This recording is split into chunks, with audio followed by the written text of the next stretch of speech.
ಅವರೊಬ್ಬರೇ ಇರ್ತಾರೆ. ಊಟ ಮುಗಿಸ್ಕೊಂಡು ಕೋರ್ಟ್ಗೆ ಅಟೆಂಡ್ ಆಗೋದಿರುತ್ತೆ. ಮಧ್ಯಾಹ್ನ ಕೋರ್ಟ್ ಇದೆ, ನಾನು ಅಟೆಂಡ್ ಆಗಬೇಕು ಅಂತ ಅಂದಿದ್ರು ಕೂಡ ಕರ್ಕೊಂಡು ಹೋಗಿದ್ದಾರೆ. ಇಲ್ಲಿ CCB ಆಫೀಸಿಗೆ ಬಂದು ಕೇಳಿದ್ರೆ ಅವ್ರಿಗೆ ಗೊತ್ತಿಲ್ಲ ಅಂತ ಹೇಳ್ತಿದ್ದಾರೆ. ಇವ್ರಿಗೆ ಗೊತ್ತಿಲ್ಲ ಅಂದ್ರೆ ನನಗೆ ಡೌಟ್ ಬರ್ತಿದೆ. ನನಗೆ ಆಗಲೇ ಬಂದಿರೋ ಮಾಹಿತಿ ಪ್ರಕಾರ ಎಲ್ಲೋ ಅಜ್ಞಾತ ಸ್ಥಳಕ್ಕೆ ಕರ್ಕೊಂಡು ಹೋಗಿದ್ದಾರೆ.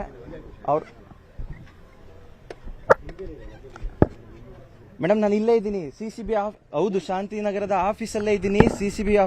CCB ಆಫೀಸ್ ಮುಂದೆನೇ ಇದ್ದೀನಿ. CCB ಆಫೀಸಲ್ಲೇ ಇನ್ಫಾರ್ಮ್ ಕೇಳ್ತಾ ಇದ್ದೀನಿ. ಯಾರು ಕೂಡ ನಮ್ಗೆ ಗೊತ್ತಿಲ್ಲ ಅನ್ನೋ ಉತ್ತರ ಕೊಡ್ತಿದ್ದಾರೆ. ಇವ್ರಿಗೆ ಗೊತ್ತಿಲ್ಲ ಅಂತ ಅಂದ್ರೆ ಎಲ್ಲಿ ಹೋದ್ರಾಗಾದ್ರೆ? ನನಗೆ ಬಂದಿರೋ ಡೌಟ್ ಮೇಡಮ್, ನನಗಾಗಲೇ ಒಂದು ಇನ್ಫಾರ್ಮೇಶನ್ ಬಂತು ಒಬ್ಬರಿಂದ, ಎಲ್ಲೋ ಅಜ್ಞಾತ ಸ್ಥಳಕ್ಕೆ ಕರ್ಕೊಂಡು ಹೋಗಿದ್ದಾರೆ ಅಂತ. ಇವರು CCB ಅಂತ ಹೇಳಿ CCB ಅಂತ ಮನೆಗೆ ಬಂದು ಸರ್ಚ್ ವಾರೆಂಟ್ ತಗೊಂಡು ಮನೆ ಸರ್ಚ್ ಮಾಡ್ತಿದ್ದಾರೆ. ಇಲ್ಲಿ CCB ಅಂತ ಹೇಳಿದ್ದಾರೆ. ಇಲ್ಲಿ CCB ಆಫೀಸ್ಗೆ ಬಂದು ಕೇಳಿದ್ರೆ ಏನು ಗೊತ್ತೇ ಇಲ್ದಿರೋ ತರ ಇದು ಮಾಡ್ತಿದ್ದಾರೆ. ಏನಿದ್ರ ಅರ್ಥ? ಹೌದು ಮೇಡಮ್, ನಾನು 1/4 ಗಂಟೆಯಿಂದ ಆಯ್ತು ಇಲ್ಲೇ ಇದ್ದೀನಿ. ಯಾರು ಕೂಡ ಮಾಹಿತಿ ಕೊಡ್ತಿಲ್ಲ, ಯಾರು ನಮ್ಗೆ ಗೊತ್ತಿಲ್ಲ ಅನ್ನೋ ರೀತಿ ರಿಯಾಕ್ಟ್ ಮಾಡ್ತಿದ್ದಾರೆ. ಗೊತ್ತಿಲ್ಲ, ಅವ್ರನ್ನ ಕೇಳ್ತೀನಿ ಇವ್ರನ್ನ ಕೇಳ್ತೀನಿ ಅಂತ ಓಡಾಡ್ತಿದ್ದಾರೆ. ಯಾರು ಕೂಡ ಇನ್ಫಾರ್ಮೇಶನ್ ಕೊಡ್ತಿಲ್ಲ ಮೇಡಮ್. CCB ಅವರು ಅಂತ ಹೇಳ್ಕೊಂಡು ಕಾರಲ್ಲಿ ಕೂರ್ಸ್ಕೊಂಡು ಕರ್ಕೊಂಡು ಹೋಗಿದ್ದಾರೆ. ಮನೇಲಿ ಹೋಗಿ ಇದು ಮಾಡ್ತಾರೆ. ಮೇಡಮ್ ನಾನು ಮಾಡ್ತೀನಿ ಸರ್. ಇವತ್ತು 20ನೇ ತಾರೀಕು ಜನಪ್ರತಿನಿಧಿ ನ್ಯಾಯಾಲಯದಲ್ಲಿ ಕೇಸ್ ಇರುತ್ತದೆ. ಬೆಳಗ್ಗೆ ಬಂದು ಅಟೆಂಡ್ ಆಗಿರ್ತೀವಿ. ಮಧ್ಯಾಹ್ನಕ್ಕೆ ಪಾಸ್ ಓವರ್ ಮಾಡಿರ್ತಾರೆ. ಮಧ್ಯಾಹ್ನ ಊಟ ಮುಗ್ದಿ ಆಚೆ ಡಾಕ್ಯುಮೆಂಟ್ಸ್ ತಗೊಳ್ಳೋಕ್ಕೋಸ್ಕರ ಕಾರ್ ಹತ್ರ ಬರೋ ಟೈಮಲ್ಲಿ ನಾವು CCB ಅವರು ಅಂತ ಹೇಳ್ಬಿಟ್ಟು ಕಾರಲ್ಲಿ ಬಂದು ಕೂರ್ಸ್ಕೊಂಡು ಕರ್ಕೊಂಡು ಹೋಗಿದ್ದಾರೆ. ಮೈಸೂರಲ್ಲಿ ನಮ್ಮನೆಗೆ ಒಂದು 10 ಜನ ಹೋಗಿ ನಾವು CCB ರಿಂದ ವಾರೆಂಟ್ ಇದೆ ಅಂದ್ಬಿಟ್ಟು ಮನೆ ಸರ್ಚ್ ಮಾಡ್ತಿದ್ದಾರೆ. ಇಲ್ಲಿ CCB ಅವರು ಅಂತ ನಾವು ಕರ್ಕೊಂಡು ಹೋಗಿದ್ದಾರೆ. ಯಾರಿಗೂ ಏನು ಯಾವ ಕೇಸು ಏನು ಇನ್ಫಾರ್ಮೇಶನ್ ಏನು ಕೊಡ್ಲಿಲ್ಲ ಕಂಪ್ಲೀಟ್ ಆಗಿ. ಸರ್ CCB ಅವರು ಬಂದು ಕೇಳಿದ್ರೆ ಗೊತ್ತೇ ಇಲ್ಲ ಅನ್ನೋ ರೀತಿ ಹೇಳ್ತಿದ್ದಾರೆ. ನಮ್ಗೇನು ವಿಚಾರ ಬಂದಿಲ್ಲ ಅಂತ ಹೇಳ್ತಿದ್ದಾರೆ. ಅಲ್ಲಿ ನೋಡಿದ್ರೆ ಮನೆ ಹತ್ರ ಹೋಗಿ CCB ಅವರು ಅಂತ ಹೇಳಿ ವಾರೆಂಟ್ ಇಟ್ಕೊಂಡು ಮನೆಯೆಲ್ಲ ಹುಡುಕ್ತಿದ್ದಾರೆ. ಇಲ್ಲಿ ಬಂದು ಪೂರ್ತಿ ಮಾಹಿತಿನೂ ಕೊಡ್ಲಿಲ್ಲ. ಏನಕ್ಕೆ ಕರ್ಕೊಂಡು ಹೋಗ್ತಿದ್ದಾರೆ ಏನು ಅಂತ. ಕಾರಲ್ಲಿ ಕೂರ್ಸ್ಕೊಂಡು ಕರ್ಕೊಂಡು ಹೋಗಿದ್ದಾರೆ. ಏನಕ್ಕೆ ಈ ದಬ್ಬಾಳಕೆ ಮಾಡ್ತಿದ್ದಾರೆ ಅನ್ನೋದು ಗೊತ್ತಿಲ್ಲ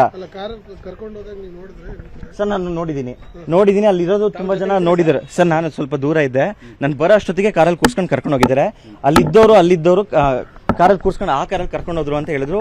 ಇನೋವಾ ಕಾರಲ್ಲಿ ಕೂರ್ಸ್ಕೊಂಡು ಕರ್ಕೊಂಡು ಹೋಗಿದ್ದಾರೆ ಸರ್. ಅರೆಸ್ಟ್ ಬಗ್ಗೆ ಮಾಹಿತಿ ಇಲ್ಲ ಸರ್. ಅರೆಸ್ಟ್ ಬಗ್ಗೆ ಏನು ಅಂತ ಮಾಹಿತಿ ಇಲ್ಲ. ಅರೆಸ್ಟ್ ಮಾಡಿದ್ದಾರೆ ಅಂತ ಹೇಳಿದ್ಕೋಸ್ಕರ ನಾನು ಇಲ್ಲಿ ಬಂದೆ. ಇಲ್ಲಿ ನೋಡಿದ್ರೆ CCB ಅವರು ನಮ್ಗೆ ಗೊತ್ತೇ ಇಲ್ಲ ಅನ್ನೋ ರೀತಿ ಹೇಳ್ತಿದ್ದಾರೆ. ನನಗೆ ಈಗ ಒಂದು ನಮ್ಗೆ ಪರಿಚಯಿಸದಿಂದ ಬಂದಿದ್ದು ಇನ್ಫಾರ್ಮೇಶನ್ ಪ್ರಕಾರ ಎಲ್ಲೋ ಅಜ್ಞಾತ ಸ್ಥಳಕ್ಕೆ ಕರ್ಕೊಂಡು ಹೋಗಿದ್ದಾರೆ ಅಂತ ಹೇಳ್ತಿದ್ದಾರೆ. ಅವ್ರ ಜೀವಕ್ಕೆ ಸ್ವಲ್ಪ ಪ್ರಾಬ್ಲಮ್ ಇದೆ. ಏನಾದ್ರೂ ಆದ್ರೆ ಈ ಸರ್ಕಾರನೇ ಕಾರಣ ಸರ್. ಅವ್ರ ಜೀವಕ್ಕೆ ಏನಾದ್ರು ಪ್ರಾಬ್ಲಮ್ ಆದ್ರೆ ಸರ್ಕಾರ ಆಡಿಯೋಗಳನ್ನ ಮಾಡಿ ವೈರಲ್ ಮಾಡಿದ್ರು, ಮತ್ತೆ ಅಧಿಕಾರಿಗಳಿಗೆ ತೇಜೋವಧೆ ಮಾಡೋ ಕೆಲಸ ಮಾಡಿದ್ದಾರೆ ಅಂತೇಳಿ ಯಾರೋ ಕಂಪ್ಲೇಂಟ್ ಕೊಟ್ಟಿದ್ರು ಅಂತ ಅರೆಸ್ಟ್ ಮಾಡಿದ್ದಾರೆ ಅಂತ ಸರ್. ಅದು ನಕಲಿನ ನಿಜಾನ ಅನ್ನೋದನ್ನ ತನಿಖೆ ಮಾಡಿದ್ರೆ ಗೊತ್ತಾಗುತ್ತೆ. ನಾವು ತನಿಖೆ ಮಾಡಿ ಅಂತಾನೆ ಕೊಟ್ಟಿರೋದು ಅವ್ರಿಗೆ. ನಾವು ಕೊಟ್ಟಿರೋ ಕಂಪ್ಲೇಂಟ್ ತನಿಖೆ ಮಾಡಲ್ಲ. ಅವ್ರು ಯಾರೋ ಇನ್ನೊಬ್ರು ಕಂಪ್ಲೇಂಟ್ ಕೊಟ್ಟ ತಕ್ಷಣ ಅರೆಸ್ಟ್ ಮಾಡ್ತೀನಿ ಅಂತ ಈಗ ತಕ್ಷಣ ಅರೆಸ್ಟ್ ಮಾಡಿದ್ದಾರೆ.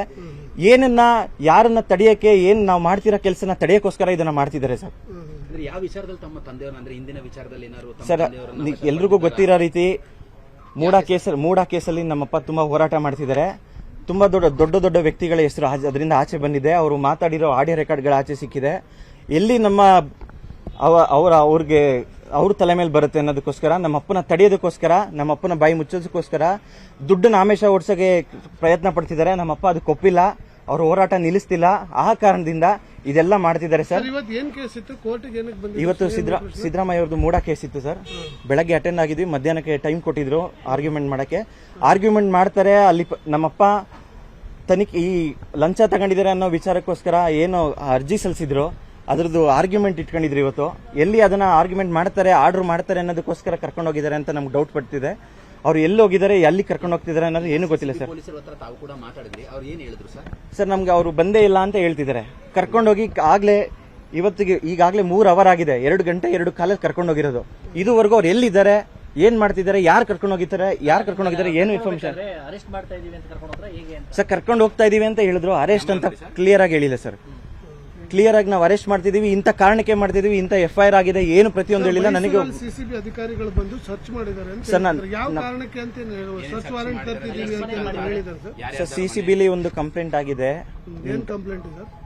ಏನ್ ಕಂಪ್ಲೇಂಟ್ ಅಂತ ಹೇಳಿಲ್ಲ. ಕಂಪ್ಲೇಂಟ್ ರಿಜಿಸ್ಟರ್ ಆಗಿದೆ. ನಾವು ನಾನು ಏನು ಇನ್ಫಾರ್ಮೇಶನ್ ಅಂತ ಕೇಳಕ್ಕೆ ಕಾಲ್ನೇ ಕಟ್ ಮಾಡ್ತಾರೆ. ನಮ್ಮ ತಾಯಿ ಮಾತ್ರ ಮನೇಲಿದ್ದಾರೆ.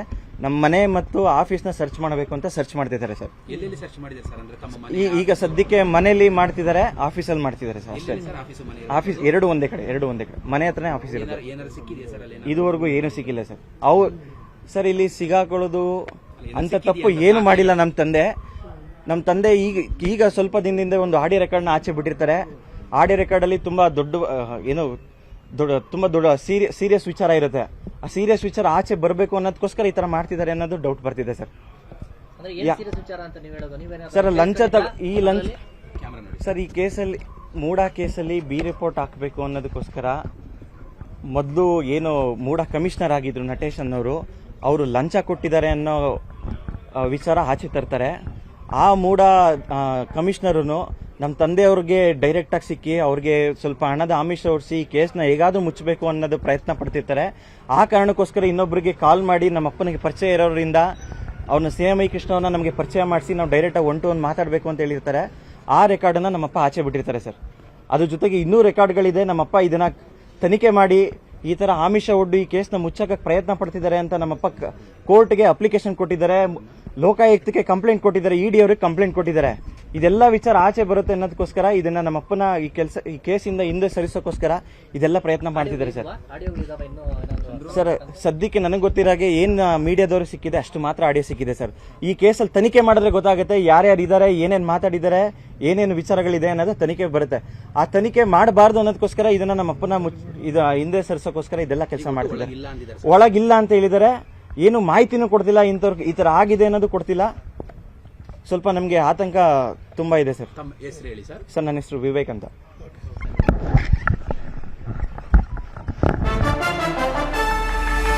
ಸ್ನೇಹಮಯಿ ಕೃಷ್ಣ ಮನೆಯ ಮೇಲೆ ಸಿಸಿಬಿ ದಾಳಿ ಆಗಿದೆ. ಮನೆ ಮತ್ತು ಕಚೇರಿ ಮೇಲೆ ದಾಳಿ ಆಗಿರುವಂತದ್ದು. ಮೈಸೂರಲ್ಲಿರುವಂತಹ 2 ಮನೆಗಳಲ್ಲಿ ಪರಿಶೀಲನೆ ಮಾಡಿದ್ದಾರೆ ಸಿಸಿಬಿ ಅಧಿಕಾರಿಗಳು. ವಾರೆಂಟ್ ಪಡೆದು ಅಧಿಕಾರಿಗಳಿಂದ ಶೋಧ ಆಗಿದೆ.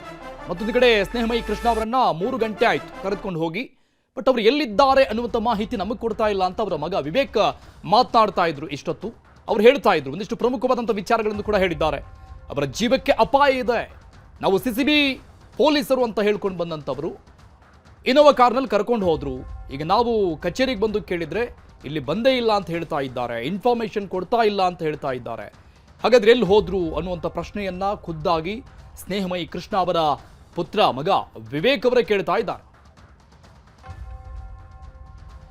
ಡೀಟೇಲ್ಸ್ ಕೊಡ್ತಾರೆ ನಮ್ಮ ಪ್ರತಿನಿಧಿ ಆನಂದ್ ಸಂಪರ್ಕದಲ್ಲಿದ್ದಾರೆ. ಆನಂದ್, ಒಂದು ಕಡೆ ಇವತ್ತೇ ಒಂದು ಹೇರಿಂಗ್ ಇರುವಂತದ್ದು ಕೋರ್ಟಲ್ಲಿ, ಜನಪ್ರತಿನಿಧಿಗಳ ಕೋರ್ಟಲ್ಲಿ ಈ ಲಂಚದ ವಿಚಾರಕ್ಕೆ ಸಂಬಂಧಪಟ್ಟಂಗೆ, ಮೂಡ ಕೇಸ್ಗೆ ಸಂಬಂಧಪಟ್ಟಂಗೆ. ಮತ್ತೊಂದು ಕಡೆ ಇದೇ ವಿಚಾರವಾಗಿ FIR ಆಗುತ್ತೆ. ಮತ್ತೊಂದು ಕಡೆ ಸ್ನೇಹಮಯಿ ಕೃಷ್ಣ ಅವರನ್ನ ಬಂಧನ ಮಾಡಿ ಕರ್ಕೊಂಡು ಹೋಗಿರುವಂತಹ ವಿಚಾರ, ಅವರ ಮಗ ಮಾತನಾಡ್ತಾ ಇರುವಂತಹ ವಿಚಾರ ತುಂಬಾ ಕ್ಲಿಷ್ಟಕರವಾದಂಥ ರೀತಿಯಲ್ಲಿ ಕಾಣಿಸ್ತಾ ಇದೆ. ಅಲ್ಲಿ ಏನು ವಾರೆಂಟ್ ತೆಗೆದುಕೊಂಡ್ಬಂದು ಸರ್ಚ್ ಮಾಡ್ತಾ ಇದ್ದಾರೆ ಅವ್ರ ಮನೆ ಮೇಲೆ?